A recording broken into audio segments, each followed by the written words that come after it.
interview with Johnny Kaiser and Dale Finney. They're going to be exhibiting sawmill talk used in early day sawmills where the workers couldn't hear the noise of the machinery. We're at the Forest Heritage Center in Beavers Bend State Park. Good.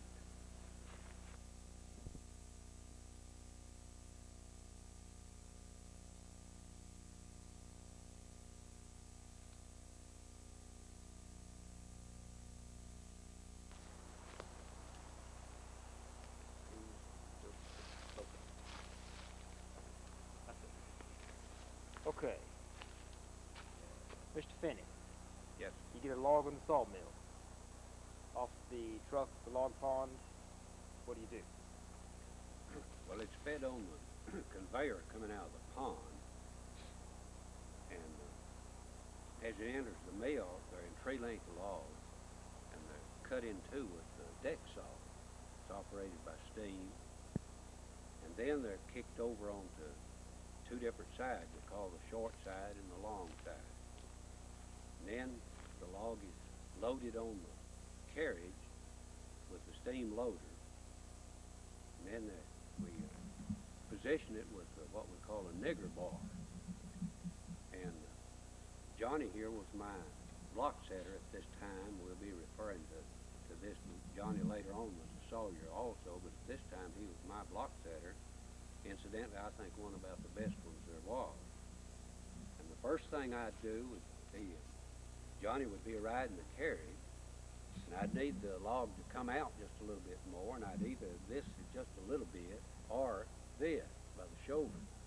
Johnny would know to set the log out toward the saw. Well, then as the log passed through the saw and we got the face on the log, if it's a good big log, I'd need a 5/4. Johnny, is that right? 5/4. 5/4. Okay, what's 5/4? That's an inch and a quarter. Inch and a quarter. Inch and a quarter. Then we'd, maybe I'd need two of them. See, this is in the clear part of the log. And so I'd call for 5/4, and then I had to know what is in the remainder of that log before I turned it over. So I'd tell Johnny I'm going to turn it, so give me two 5/4, and then come down to 12 1/2. So I'd come back, flip the log, and then Johnny tell how you'd this calibrated dial there, you know, if you'd get on the set there. Well, you had a dial up there to read, and it went from 1 to 42, I believe, and 42 inches. Well, when we come back there, like the log was, when we cut the last line, was 16 on the dial. You watch the dial all the time. I picked the log up with the dial. I'd look at it on the deck, and if I thought it was 20 inches, when I run the knees back, coming back when we throwed off the last one, I'd get on 20 inches. That's the way I always set. But anyway, when we come back there, well, I'd get a calculation, and I'd cut two pieces of 5/4 and come out on 12 1/2. Okay, then he'd motioned to me to lay it down. He was ready, wasn't he? Isn't that the sign yeah. you get? I do that way. Yeah, ready. What do you mean, lay it down? Well, see, we got a face on each side, like that, and then, so we lay it down then to cut through to the heart after we lay it down. So then, as we come into this clear, well, I'd need more 5/4, you see. And then, we get down to in the heart, would not always be a knot in that heart. So I'd call for a 2 inch. And he'd always give me what I called for there. And then as I turned it, why, I'd give him the sign, you know, what we needed, two 5/4 and maybe one 2 inch, and then the rest would be 1 inch. So I'd give him that sign, and as I turned it over, okay, Johnny, you can kind of tell then what you had done. Well, when we'd come back, maybe if he gave me two pieces of 5/4 and two 2 inch like that, see, that meant two pieces of 2 inch when we finished the log. Well, I'd have to get the calculation. Right now, I don't remember it, but then I really knew the calculation, see. Well, I'd get on there, and I'd cut, when I got into the heart, when I got into the further enough, why, I'd watch him all the time. He'd hold out, he's ready for me to cut these two pieces of 5/4 on the nigger stick. He'd hold his finger out like that. Well, when I went by him, well, I'd set on 5/4. You had to move your dial, see? Well, when I cut 2 pieces of 5/4, I knew that's what he'd ordered me to cut, see? Well, I went back on 1 inch, and then I'd cut 1 inch, and I'd have the calculation right. Whenever I cut out down there, I'd cut 2 pieces 2 inch, and we'd throw it off, and we'd come back and pick up another log. And now that we're assuming this was a big log, you see. Well, maybe the next log we'll get is just a small log. What's the big log? Well, we'd say one 20 inches in diameter or something like that, or maybe there's some lot bigger than that as far as that goes, 36 and on up to 40-inch diameter. But maybe the next log now we load is just a 10-inch diameter. Well, we're going to make an 8-inch can for the resaw. Okay, what's that? The 8 resaw, inch, 8-inch can. Well, that's where each side of your log has got a face on it that comes down to 8 inch or 8 1/4 really. So we load it the same process, and when I get the face on it and go to turn it, well, I'll motion 8 1/4 to Johnny. Okay, we're going to turn it. We'll come back, and he gets on his calculation again for this 8 1/4. And as we turn it, why, then Johnny, show him what we do when you get down to 8 1/4. Well, when we got down to 8 1/4, when I went by him, well, I'd motion for him to throw the can off. He's watching me and me watching him all the time. It's pretty fast work. What's that sign again? Yeah, well, whenever went by, I just do that away at him, you know, and let her go, throw it off. Yeah. And he knew to throw it off. And whenever we get on out of the log, out of the saw, well, I'd undog it, and he'd give her a slide, and she'd hit the roller bed, and we had a man over there trip it. That's right. And throw it in, and then they'd go into a resaw. How do you put the log on the carriage? How do you put Yeah. it on? Well, you first got this steam loader. You load it with your foot. You stomp the pedal here with your, and there's 3 big old loaders there, the log laying against it. As you hit this, those would turn over and throw the log up on the carriage, and then you hit it with the nigger bar.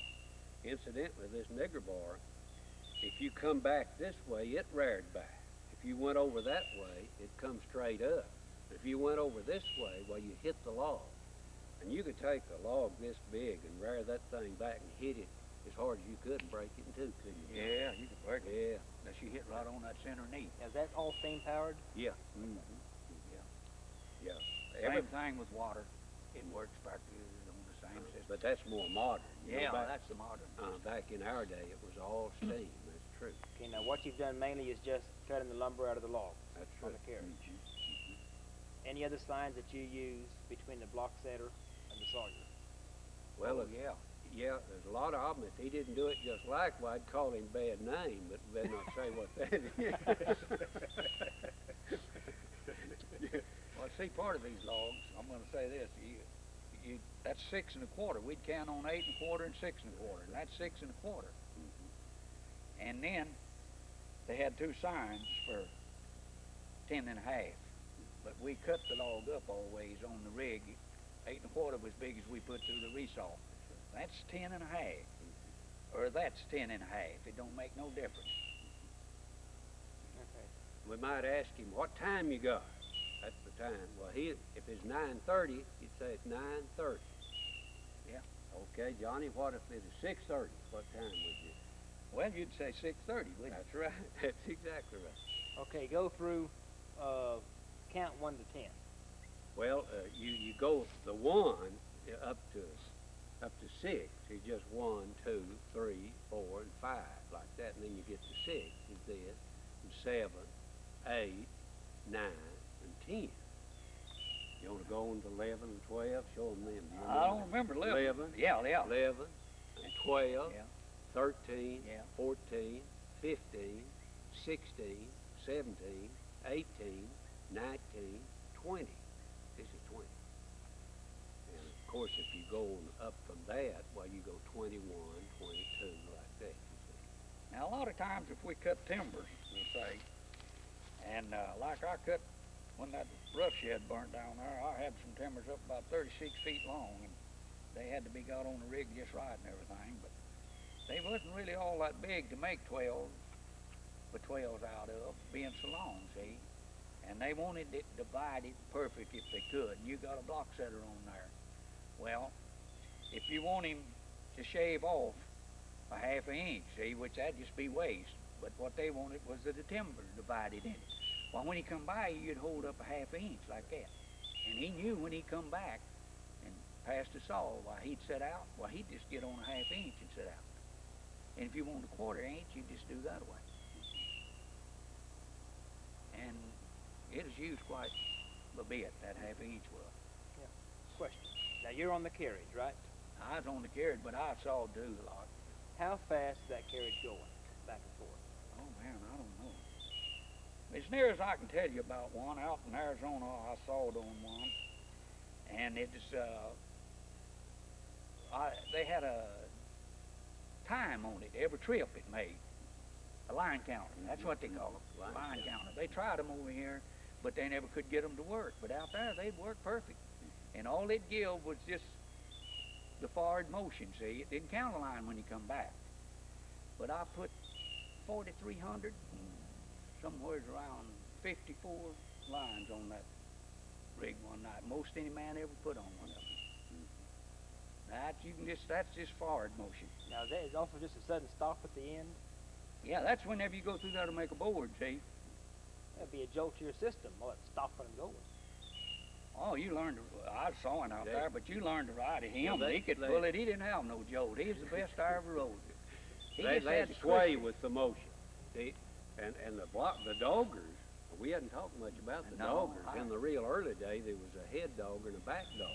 And their shirt tails would stand out. That thing moving so fast. And they had to know these signs too. Yeah. And when one of them didn't do just right, well, there was signs to give to him. You know, he'd do right the next time. I told you about this sawyer that stopped the carriage and motioned for that one to hold over there. He wanted to tell him something. Held his chin over and he hit him right under there just as hard as he could. Yeah, that old man from Alabama. Yeah. Yeah. Walter Winfrey. Yeah. You remember his name? Hit Yeah. that nigger. Yeah. He sure did. And he just plugged it and walked off. Yeah, he sure did. But now, sometimes after we'd have a big log there, and we could talk some to each other, you know, while we was cutting the log up. So I'd say, Johnny, this is, you know, by sign, this is Saturday night. He'd motion, yeah. What are you gonna do tomorrow? Old Tom Morgan, I'm telling you, he could reverse that rig and pull your head flat off you, so you know. And dancing all Yeah. time. Trying to think. Before we... Mr. Bain, do you have any that we can talk about? Well, I just think about it. You get on. Oh. What Well, are I some of just the think other about things that- that we can't talk about? Oh, that's what you want to talk about now? No, Things no, you can't no, talk before about? we turn it on. Yeah. Oh, okay. Well, what I was wondering, I thought maybe it might be good to kind of ask you from a historical standpoint about the different plants that you each worked in. And let's see, I believe you mentioned a while ago about what year it was when you started. And what did you do first? I know you didn't just get No. in the sawyer box or whatever you call it. Yeah. I kind of gave him that the other day. Yeah. If we You want to about include that. something like that in there, Yeah. Joe? Okay. Now, was this, the sign language, was it mainly in this area? Was it pretty much No, it's nationwide or what? Yeah, oh yeah. Any mill you went into Yeah, in the right. United States probably would be Yeah, using I that would same. think the same way. Before we start again, what are some of the things you could talk about? I mean, some of that bad stuff. Yeah. Yeah. Well,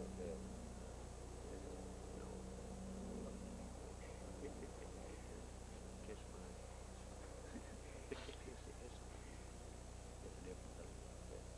there was something for every bit. That old guy crazy as hell.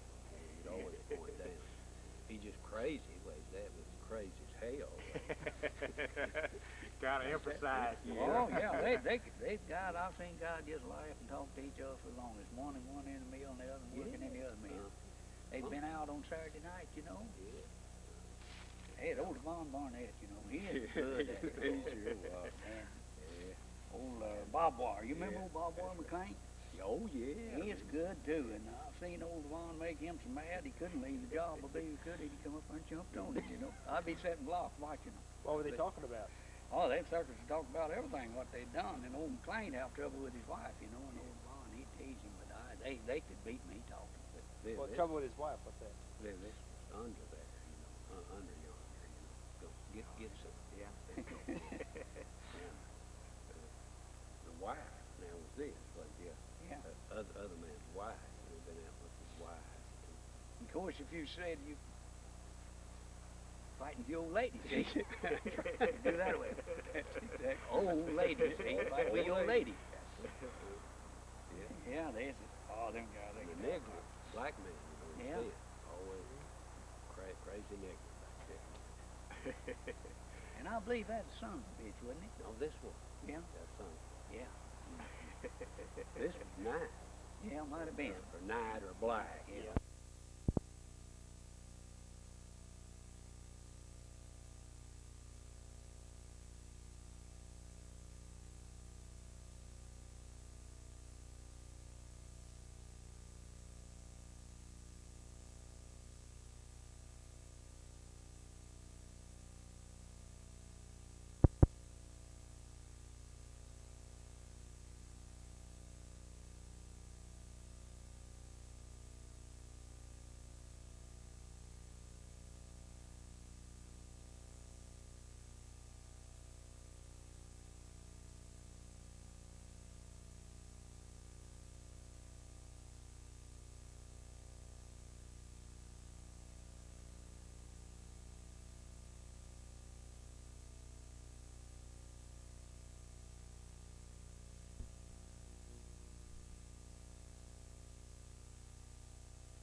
Their first job and what companies that they worked for. And I think another thing to be good was to find out who the foremen were, when they first went to work, because that's historical. If,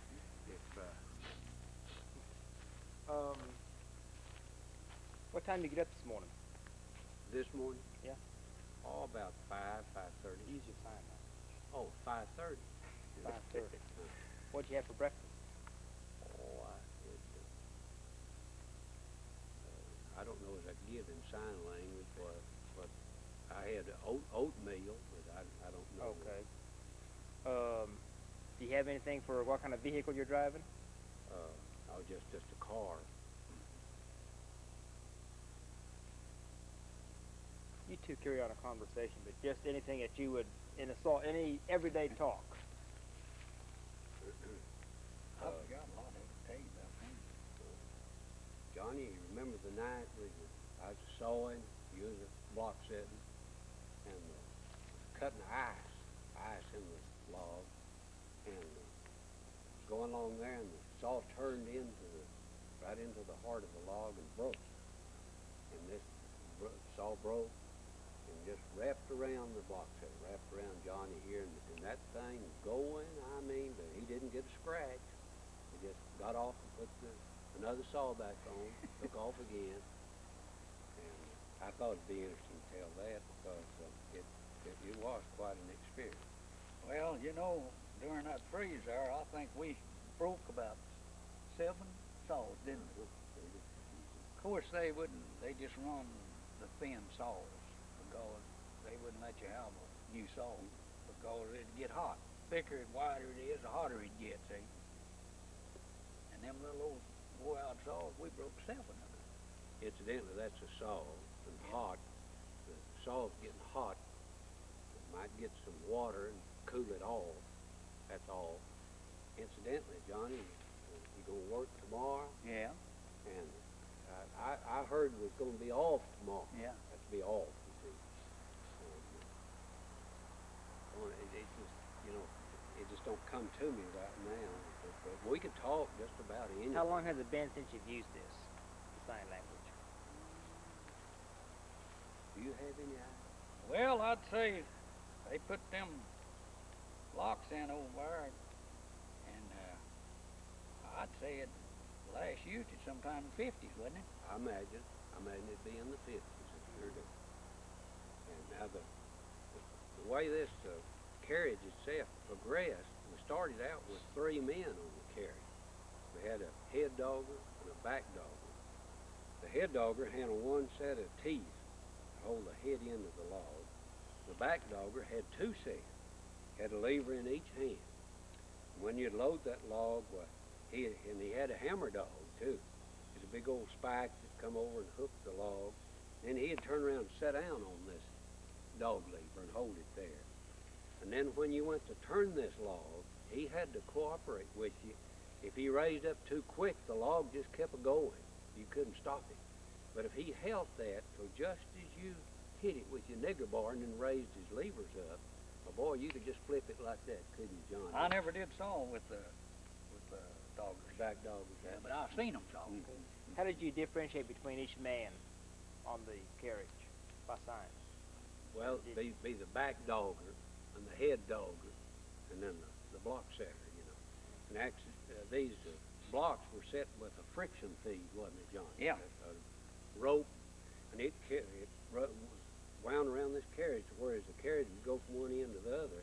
This rope would fall in and run the friction on the carriage.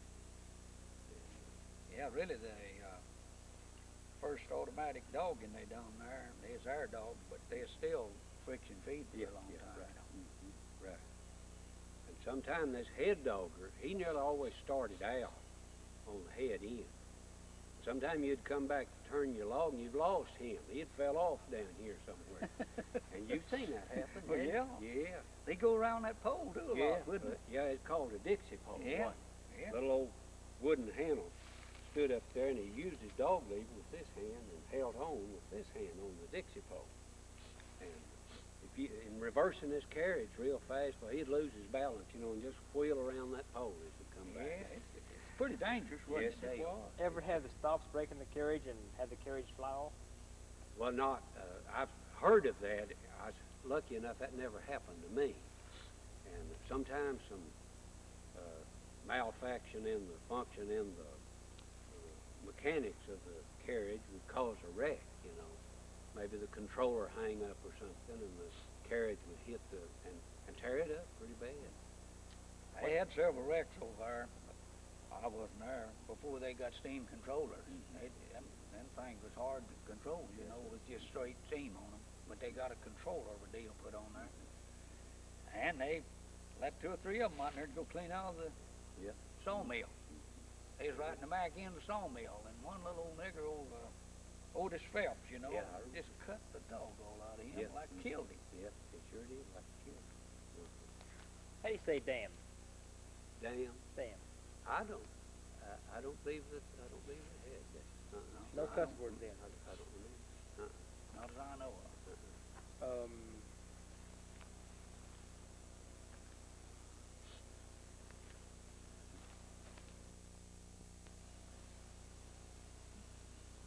Okay.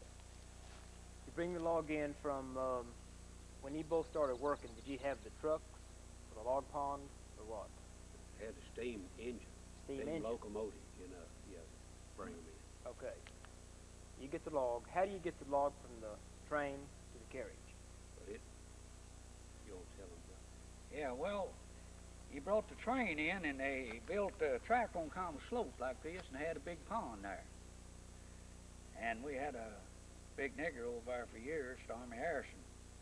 Of course, they had these, on these flat cars, they had these logs chained down, boomed down, you know. But that gave him a good chain. He unloaded them with a can hook. And they had timbers that went down into the edge of the water, see, and come right up close under this car. And a lot of times I've seen him get under it and break this chain, and there one of them would pull off down in the pond. That's the way they unloaded them. And then you had a man down there 2 men that pulled them in, and you had one man, all he done is stood there and fed the chain. It went up and carried him up in the mill.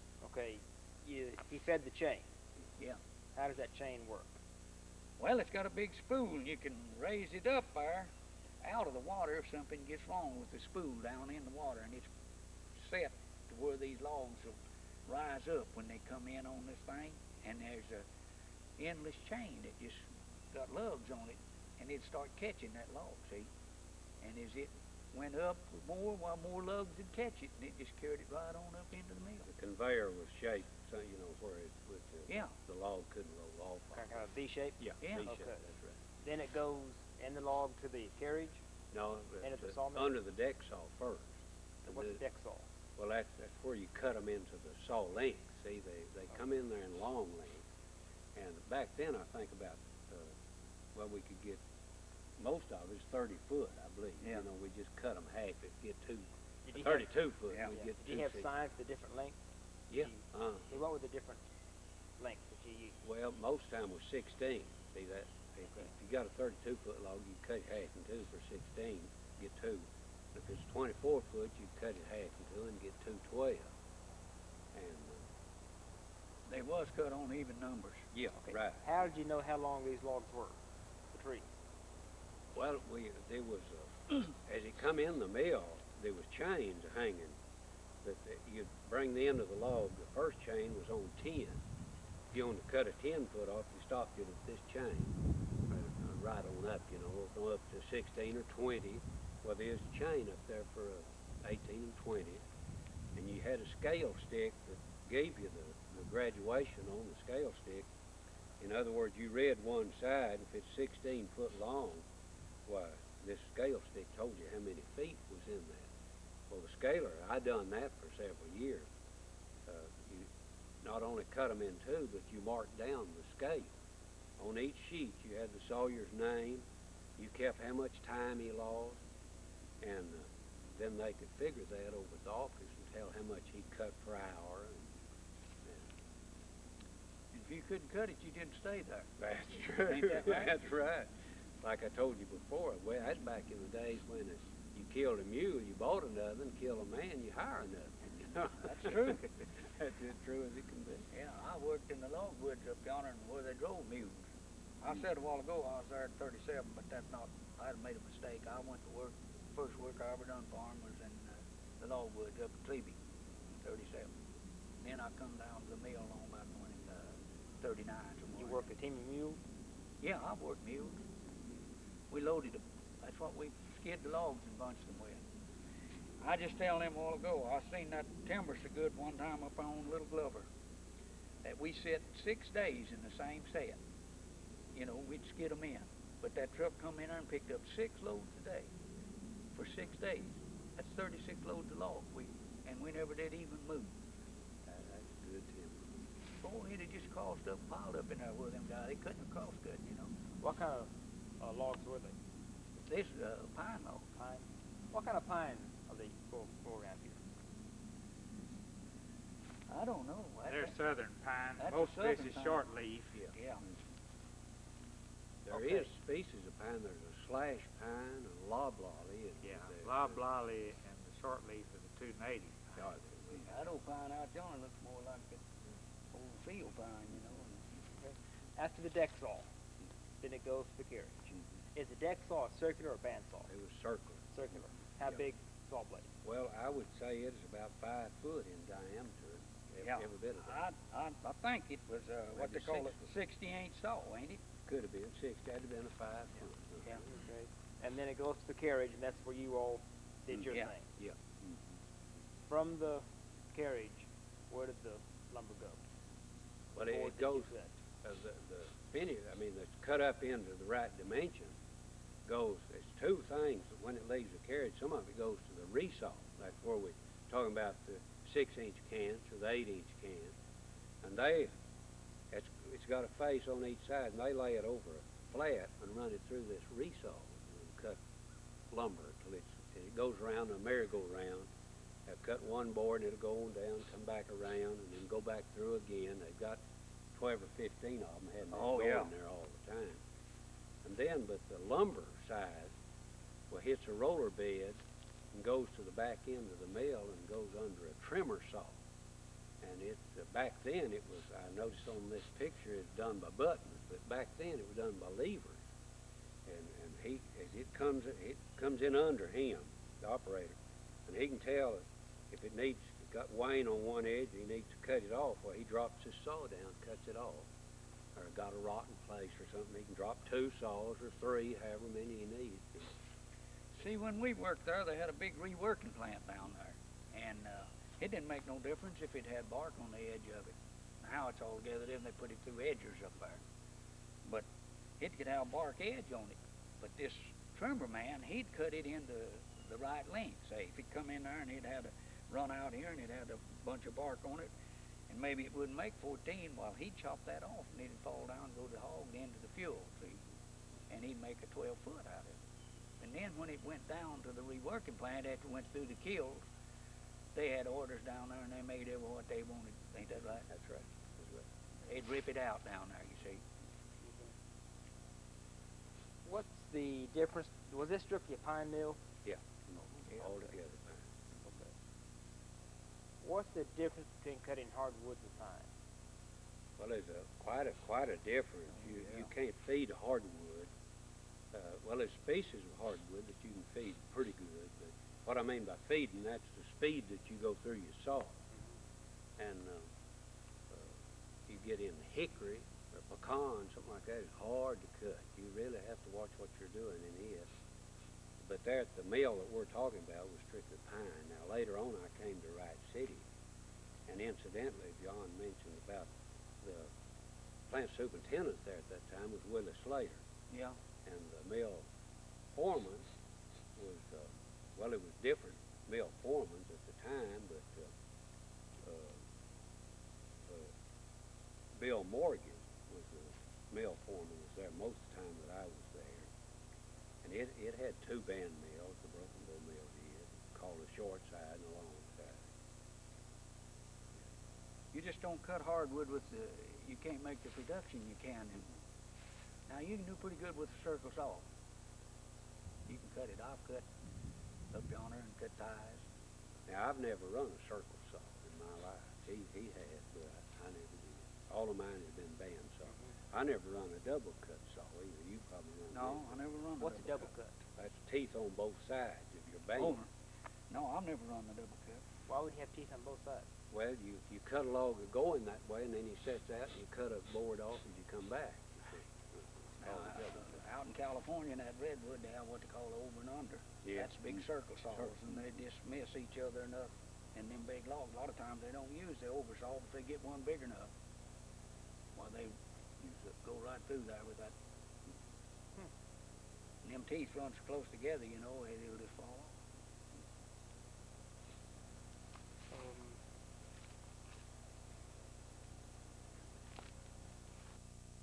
In the Wright City when because he was a fine old man Ike Anderson, and J.T. Daniels was. I think some of those old timers, I think that would be real good for historical time. What about the Dirks family? Dirk, I never did know any of them personally. I would know 1 or 2 of them when I'd see them, you know. But did you ever know distinguish? I knew them apart and everything, but as far as me ever having to say anything with them, any conversation, is very little. They'd eat over there when they'd come in there at that cafe where we all eat at. Stayed in a hotel, an old hotel there, and I've talked to them maybe once or twice. Boy, there's all business. Yeah. Now, who was the original Dirks? They were German, weren't Yeah, they're German. they? Old man Herman was the first one that ever started that thing off. Fred, and I don't know just how many of them. Now, if I understand right, when they come in there, they called that Bismarck, didn't they? I think so. At Wright City. And I could be wrong here, but I don't think I am. You know, during that depression there, that they practically went broke. And old man Fred Derrick was in the banking business someplace out here in Oklahoma somewhere. And he come to the rescue. Now he saved them. When when did they change the name of Wright City from Bismarck? Do you remember when it No, was? no, I wouldn't be Would that accurate. be, No, I don't. was that during World War One? I'm sure it was. It was yeah. along about that time. Because that was Yeah. a German name. That's when they changed it, long about World War One. Before Durrick's, it was called Choctaw Lumber Company. Yeah. And then Durrick's Lumber, and then in '47 they changed the name to Durrick's Forest. Yeah. Incorporated, you know. That's when they went cooperated Yeah. out of the company. And then, of course, they kept it to warehouse. And you asked me the other day, I never did work for Weyerhaeuser. Did you ever work for Weyerhaeuser? Just for contractors, on. How many in the sawmill, like Wright City or Broken Bow? How many different, I guess, for lack of a better word, departments? You have the deck saw, the carriage, the finishing saw. Well, up overhead was a filing room. Yeah. And these band saws had to be changed. Well, it depended on how clean the logs were. Or maybe you'd hit a nail or some foreign object in the log. And incidentally, an insulator, you don't cut them. They cut the saw up. You get an old telephone insulator, you don't cut them, do you, John? No. They'll tear a saw up. And in this hardwood, I have cut into a horseshoe that'd be completely embedded in the log. And if you go down the throat of that horseshoe, you're not going to cut it in two either. It'll tear your saw up. Now, railroad spike, you can cut them. And they'll damage the saw for bad. But what I was going to say, this filing room is normally overhead. And they'll take this saw off onto a lifter and carry it up into the filing room. That's the way we changed them. Now, you take the pond down there, it was for more than one purpose. Then we didn't have any deep archers, and of course they could bank a lot of logs in a big pond. You know, we had a big enough pond there once that we could run several days. Yeah. And wouldn't have to put another log in it when they had it full. And that's clean them, you know. And it'd help clean them too, see? And when you clean them logs, you protect that saw. True. You take a log even thrown here on these rocks and drag it, well, it picks up so much gravel and grit, you know, till you hit that bark then with your saw, and you'll see fire flies from it, you know. How often do you have to sharpen the saw? Well, it depends. Normally, we got to where we'd run them 4 hours, Yeah. wouldn't we, John? Yeah. Under Clyde Boyce, was that his name? Yeah. He'd run them 4 hours. He's the best I ever seen. Yeah, he was a good filer. I'm glad you mentioned his name. How long is the bandsaw? Well, they vary. There's 6-foot mills, and then there's 8-foot mills. I think a 6-foot mill all around is about 30 foot. Yeah, Say it's that or something like 36. Yeah, and then for an 8-foot mill, of course, they're quite a bit longer than that.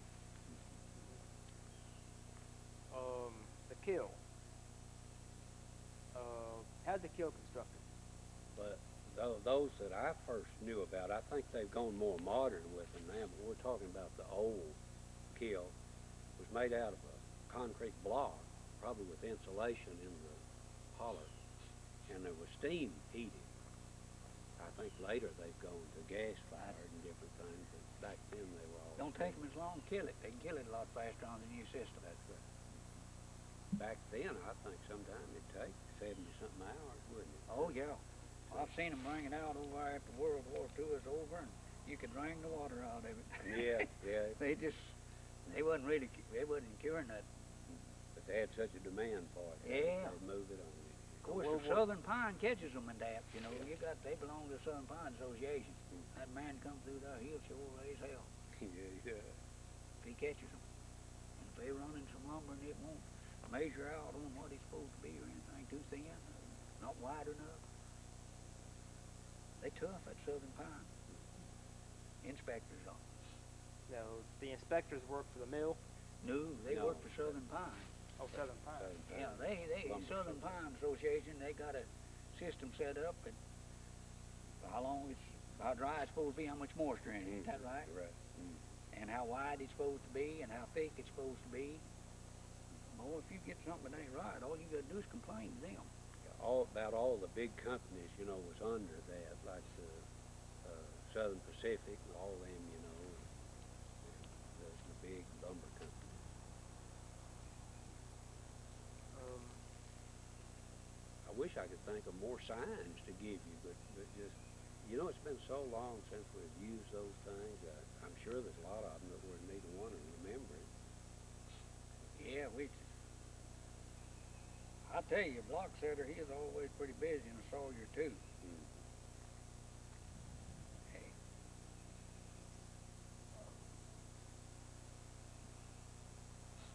John? Dale, what year did you start working the timber business? I started count? for Derrick's Lumber in 1936. 1936. Wouldn't ask you how old you are, but how old were you when you started? Well, there's a little trick to that. I was supposed to be 18 to get a job, so I lied about my age and told them I was 18, but I was really just 16. Who was the first foreman you worked under? I worked for Liesel Devine. Yeah, he was the shipping clerk at that time, and I worked in the trim pack. We wrapped window trim and door trim and things like that, wrapped it in paper, you know. Dale, I've known you a long time. I know that you worked, besides Dirks, you worked for some other lumber companies along through the years. Kind of give us a little resume of what the companies were up till the time you retired. Okay, I don't remember just the exact years, John, but I went from Broken Bow when we quit cutting hardwood. Well, I went to Idabel to the Heron. Joe and Quintus Heron had a German gang mill at that time, and I filed saws for them there and ran the mill. I was the mill foreman, and it burned, and we built another mill and used a aluminum carriage in it, and it was an electric carriage. And then Heron sold out to Reynolds Wilson Lumber Company, and I sawed for them a long time. And well, till just about till they went out of business there, Reynolds Wilson. That's the history of mine. Johnny might tell you he's had a lot more experience than that. Well, I would like to say about old man Eric Anderson. He's talking about giving him a job there when he was 16 years old. He was one of the finest old men that ever lived, and he believed in helping kids. He'd do anything for you. If you was a boy that would work, you know. And that's like him. He told him, you know, he's running the deck saw, and it's run with steam, got about the same feeling as controlling the rig. He told him to stop there one day, and he told him, said, well, why don't you learn to saw, you know? And he told him to get at it. And that's the way he done me. He says, after the war is over and I come in there, he says, let's walk through the mill. And I went up there, and he said, now I want you to look. In any place you want to work in this mill, as we go all through it, he says, that's where I want to put you. And we got up in the mill there, and I seen that rig running. I never seen lumber cut before, or a little old bitty mill, you know. But he told, when we got out through the mill, it took about an hour to go through it the longest. And I told him, I said, well, I believe I'll go to that sawmill. And he said, you won't go in the filing room? Of course, that was head pay, wasn't it? Oh, yeah. If you could make a saw filer, you make more money than anybody, and then the sawyer was next. That's right. And I told him, no, you know, I felt good, and out of the Army and healthy. I said, I believe I'll just go to the rig. He said, well, don't stop till you learn to saw. And it wasn't long till I saw that stuff. How long does it take to be a sawyer? Some guys takes a lot longer than others. Yeah, that's true. Some guys can get in there, I don't know. I knowed one boy, and he retired not too long ago over there. And it seemed like to me when I set block trim every morning, it took him about an hour to learn how to saw. He'd just jerk that rig around, you know, and beat me around, and then about an hour, he'd just settle down, boy, away we'd go. Some guys can stop them when they break saws, and some guys can't. Ain't that right, Dale? True, that's right. You know, boy, when you break saw, it sounds just like throwing 2 sticks of dynamite in that hole with you. The one process that's interesting in this learning to saw, anybody could run the carriage, but can't everybody stop it. The trick to the whole thing is knowing how to stop it. That's right. Well, you have to start out with the other saw you're holding in your hand, and you push this lever forward, and your carriage will go forward. And then to back it up, you come back this way. Well, you can come back wide open, but you better start stopping at what we'd call plugging it. you have to, about the time you pass your saw, you go forward. Well, it'll coast on down there, and then here it'll come back, you see. Well, then you come back to about the center and feed it through your saw. So you get that board, and then, boy, you open her wide open. Here it comes back there, but you got to get over there. It'll go right on out the mill with it. Oh, my God, you're talking about stacking up a bunch of scrap iron. Yeah, and that thing's a moving. When you pull it wide open, it'll just nearly rear up off the track. When you pull it wide open, that back end will just nearly rear up on it. I saw it on one out in Arizona, and it had the awfulest strongest 2 plungers on it at the bumper, and they had a long track there, and they give a guy out of Arkansas a job over the mill. They wasn't making no lumber, and he told him, he said, ain't one way I'll take it, and I'll take a joint out of the gun and shorten the track. Said, deal sawyers are just running up and down this long track. But I swore that it didn't even touch the track till it hit. I let it go clean against that bumper and reversed it wide open, and that air plungers brought it off there, and it just said, boom! Yeah. Yeah, man, you talk about something. Another interesting thing, say like this was your bandsaw running here. You don't want to go past that way off down yonder. You're wasting time. Just as this cant clears the saw, you reverse it, because all that's wasted time. You don't come way back down here. You just barely get past your saw, and the block setter sets out, and you're going again. And all That's when you got a good block setter. He won't strike that saw. If he strikes the saw too much, you know, as you set out. It pushes the tension out. Yeah, it'll push the tension out and cause it run bad. But when I sawed with automatic set work, boy, I had that stuff down to a T. I could just miss that saw about that much and pop that work every time. If it's 16 foot or 12 foot, I had it all. You know, there's a lot of guys made a lot more racket than I did. Yeah, and tore up more stuff, but they couldn't cut no more lumber than I did. Because I watched every move and how to get it. Ain't that the way you get it? Right. Because in the run of a day, if you waste 2 foot of travel there, well, you just count that up in 1,000 travels there. Well, you've lost 2,000 feet of that you could be cutting lumber, you see. Well, all that counted, and they watched for it back then, too. They meant for you to get it. They didn't even watch for it, by George. They had a pencil on it over there, and you either got it or you left there. That's right. They might tell you now, you ain't getting a cut, and we won't cut. They would. They might not tell you more than once. If you didn't get it, why? Right. You left there. How come Dirk sold out? Well, I'll tell you what I've heard about him. You know, that young LeVere, I can't think of the name of the company. He'd went out, Bend, Oregon. They're out in there. And I ought to be able to just getting old and can't think. But he'd made a deal with them to build a paper mill. And they're supposed to furnish the chips and everything to it, see? Off of their mills here. But he got killed, you know, down there in Hot Springs in a car wreck. Well, it didn't leave nobody but young Fred and Peter George, and I don't know, Peter George ain't all that much kin to him. But it left young Fred, and he's in bad health. His eyes is bad, and he's an engineer. The nicest work I know of him ever done was over here at Craig. They tell me that he stayed up about 3 or 4 days and nights over there trying to get that mill lined up. He'd work. But on account of his health and his eyes are bad, none of them left.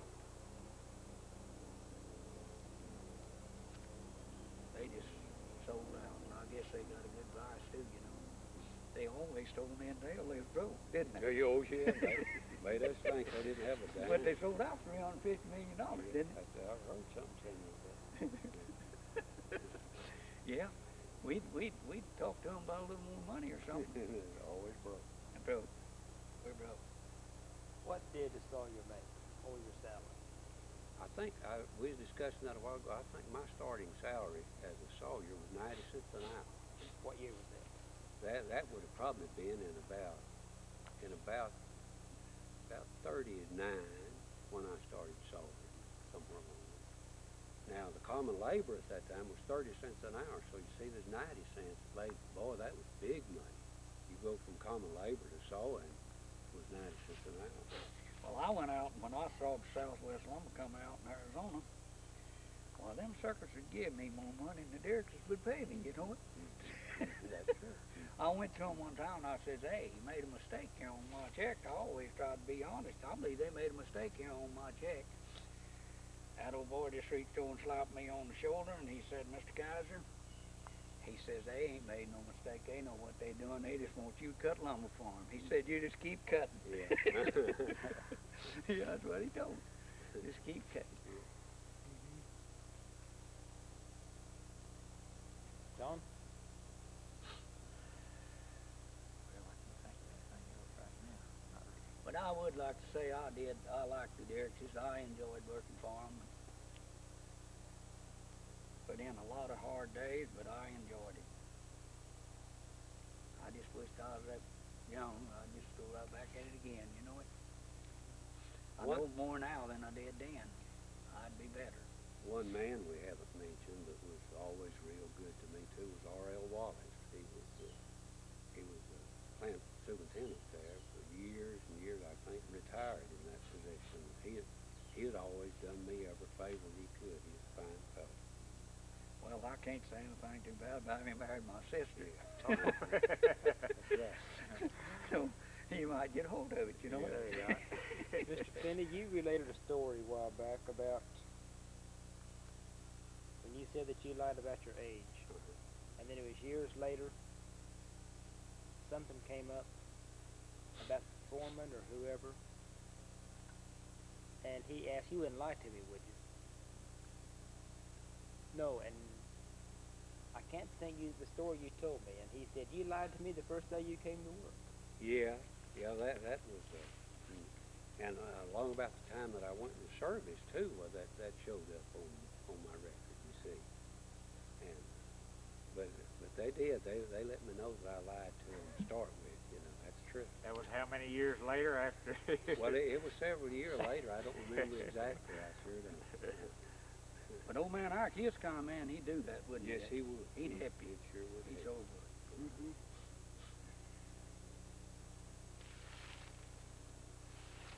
Back then we had big virgin timber, and it was really a thrill to cut it. Sometimes you'd get big logs that didn't have a defect in it, boy, just all the way through. It had heart pine that would last for years and years, and the fast growth pine they have now, I don't believe lasts that way at all. Yeah. What would a defect be in a tree? Well, the knots are worse, you know, in the smaller logs, and then the old thick grain is worse detrimental to, I think, the material, don't you, Johnny? We got a lot of overripe timber too, you know. What you call overripe, that's red heart kind of. Just lived too long and it had started decaying. We had a lot of big ones. But you know, they used that overripe for grain doors on boxcars. But I know guys that went out there and it was cheap. And boy, it'd be wide stuff, you know, and more big. And they absolutely built houses out of it. And the old houses is still standing. Of course, it was hard, you know, but it just overripe. One thing might be of interest, we'd be cutting lumber at night, and the log train always come in at night. Well, we just have enough logs in the pond, say, to last till 10 o'clock. Well, Johnny'd be setting blocks for me. He'd motion to me that we're gonna run out of logs. He could see out the window. I couldn't see outside. Anyhow, he'd say, let's go. And so, well, we'd begin loading them things. We actually would sometimes load two at a time. You remember them little logs? Yeah. Could load them one on top of the other and hit them a line or two there and throw them off to the resaw. And sometime I know we'd cut 2 or 3 of them little logs a minute. Oh, yeah. Yeah. And about the time, though, we'd get the last ones in there and cut up, we'd hear the old train coming in. We'd have to wait then till they unloaded some and finish the night out. Well, I'll tell you just how many logs that a man could put over that thing. You can figure it up. But one night down there, I was cutting small logs, and I was doing it all myself, automatic set work and everything. In 8 hours, I think it is 584 logs. Yeah, 584. Put over that thing. You could do it. Yeah. That's not feet, but that's logs. Yeah, it's them little old logs. Them little logs. Just hitting them on one side and turning them. And cutting them up. What's the biggest log you ever cut? Well, I don't really know what the biggest one was. I had one over there one time, and I like nothing, never got it under that long side rig over there. Had just start out and keep turning and turning, just get a little bitty piece, and then turn it and get a little bit more. And I bet some of the pieces wasn't that long when I started, but you finally work it around, you know, and you get it to where you can get that sawed part down. That gives you a lot of slack. So but now I cut ties up yonder, I'd like to say, at Smith's mill up there, and had a block set on Armstrong set works. That you set them out that way. But I cut two logs up there. One was a sycamore, 8 foot long, and one was a gum. That I made 8 cross ties out of. Each one of them made 8 cross ties. This is pretty as you ever saw it, clear.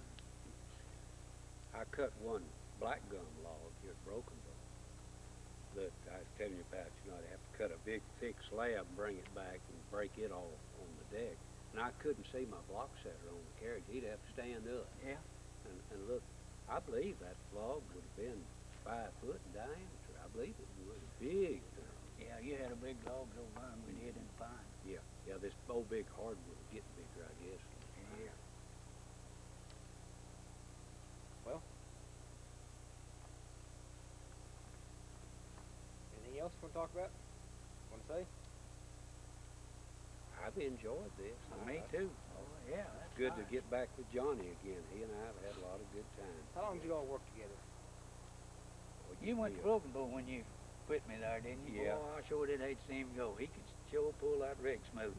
And you just don't know how much difference than when you're riding that rig. You're sitting in a padded steel seat. Yeah. Of course, your feet's down like this, you know, and your stump's right in front of you. Of course, when that rig goes forward, why you kind of shift yourself and make your legs help take care of you, you know. If you don't, it snaps your head off. But some guys could pop your neck anyway. It's rough. So him, boy, we'd keep him right up there. What's the maddest you all ever got at each other? We never did have No, any trouble. I don't remember ever having a minute's trouble with Johnny. I really don't. No. Now, some of those black guys, and we mentioned one, his name was Robert Legrone. He was a good block setter. Yeah. But some of them was, you couldn't get along with them at all, you know. You just try to whip their heads off and run them off, you know. Yeah, you take a blue gum nigger, and you've seen them with blue gums, ain't you? Yeah. Now, it's truth, ain't it? That's true, that's right. You can take that sucker and learn him how to set blocks, and he's a good one, but them old black niggers, you can't do it. That's true. And did you know, I'd say 98% of the wrecks it's called in a rig, in a mill it's called by a box there then, wasn't it? Right. He undogged the log in the saw or something, you know. Sure was. If he undogged that log and it fell over in the saw would get hot because it's running so fast. It'd get hot and then it'd run off the wheel. No telling what all Yeah, out and there. break it and everything Yeah. else, man. I tell you, you got them base plates that run out there to where them knees, you know, when you set that last, and we have cut right against them teeth 1 inch back and board. Yep. The last board would be 1 inch. But I'm telling you, at any time that saw can snake in. If it snakes in anywhere but them knees, you see, well, you might get away with it. But if it snakes in and it hits that, It's that base plate. It's an arrow fly, I won't Yeah, tell you. it sure will.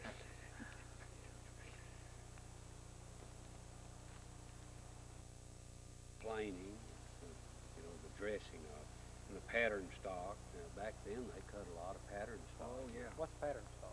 Well, that's like a siding or flooring with a tongue and groove, you know.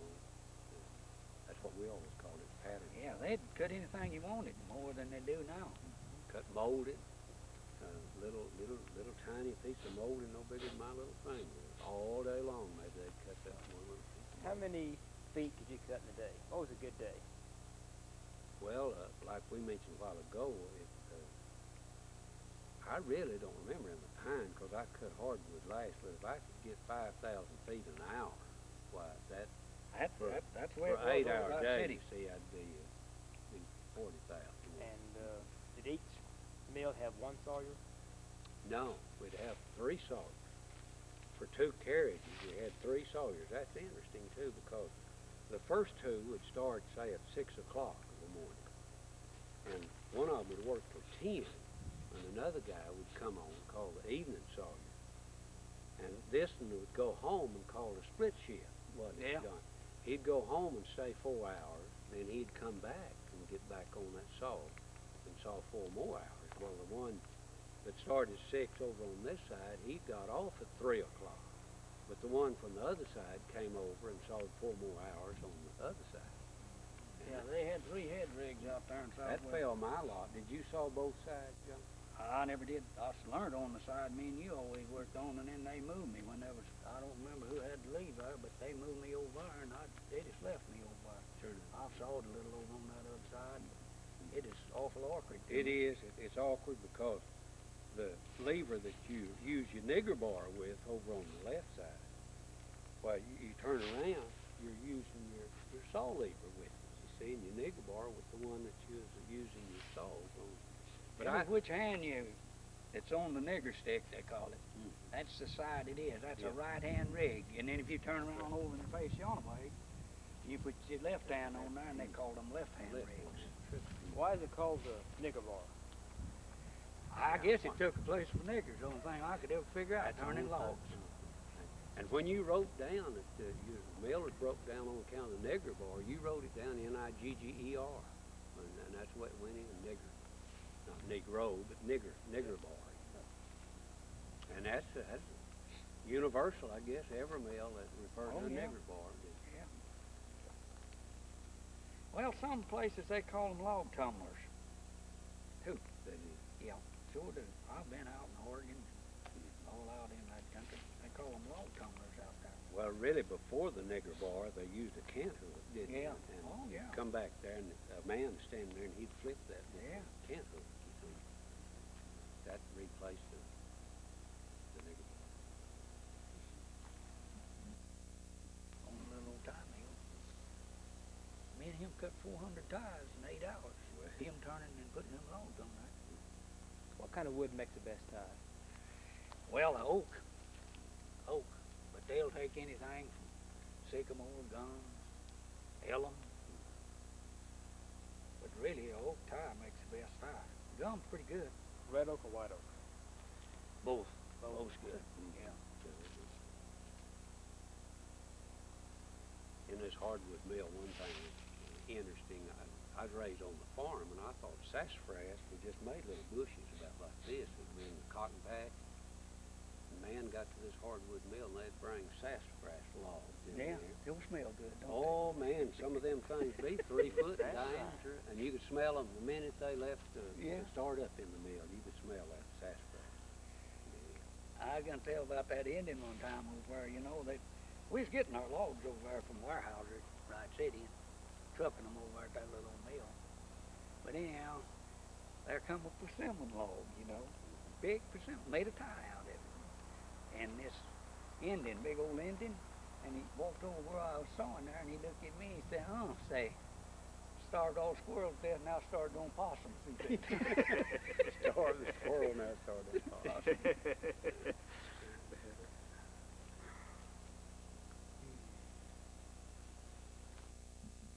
Yeah. He's a I left there in fine fella to work with. I left Right Chicken 47 was the last time that I hit his dealer. 47, that's been a long time ago. Yeah. 36 years ago. Yeah. Well, I'd seen him a long while. Yeah, I'd go in that little old mill over where he worked at Idabel and talk to him a few minutes. But he was always my favorite block setter. We got along better and could get more done together. Yeah. So a lot in that block setting. It is. It's a lot. Keep it up to that saw, man.